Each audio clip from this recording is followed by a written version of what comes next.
Kitaōji Rosanjin's unparalleled mastery of historic ceramic techniques earned him his reputation as one of the most consequential ceramists of mid-century Japan. And although his career was undoubtedly shaped by the historical moment in which he lived, defined as it was by a movement of ceramists seeking to revive ceramic techniques from the Momoyama period, Rosanjin's approach was singular. His experience as a restaurateur informed his work as a ceramic artist, and his works display an implicit understanding of the symbiotic relationship between cuisine and the vessel upon which it is served. Unlike his contemporaries, Rosanjin did not come from a family of potters. Born in Kyoto to a family of Shinto priests and adopted as the son of a carver, Rosanjin began his career as an itinerant calligrapher and carver.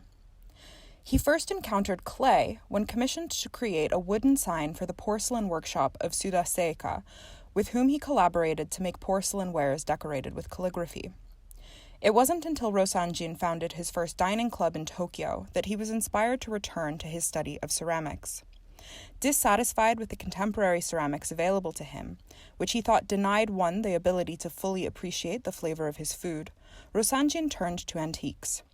In particular, he was fond of Chinese porcelain wares and Japanese ceramics from the Momoyama period. The rarity and costliness of these antiques, then, inspired Rosanjin to create ceramic wares of his own. On September 1st, 1923, Rosanjin's Tokyo Dining Club was destroyed in the Great Kanto earthquake. In 1925, he reopened the club, this time on the grounds of Hoshigaoka, a historic Tokyo restaurant, and founded his own ceramic workshop in Kitakamakura. The talented young Arakawa Toyozo, whom he had met the year prior, joined him as an assistant. In 1937, Rosanjin became a full-time ceramic artist, a project he threw himself into with a passion matched by few others.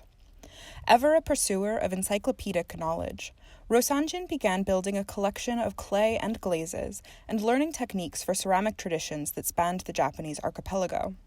His voracious appetite for ceramic techniques brought him in contact with numerous ceramic masters, including Kaneshige Toyo, Koyama Fujio, Kato Tokuro, Kawakita Handeshi, and Fujiwara Kei, from whom he eagerly studied.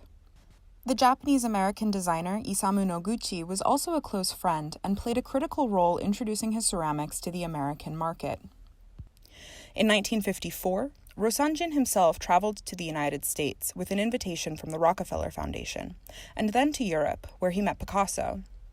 He exhibited works at the Museum of Modern Art in New York and donated several hundred pieces of his work to public museums across the United States. Perhaps it was pride that caused Rosanjin to reject his nomination for Living National Treasure in 1955 and again in 1956 for his mastery of ORIBE wares.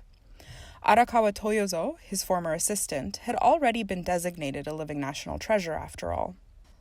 Kato Tokuro, who rivaled Rosanjin's encyclopedic mastery of various techniques, had also already been designated an intangible cultural property for his ORIBE technique, though he was never designated a Living National Treasure.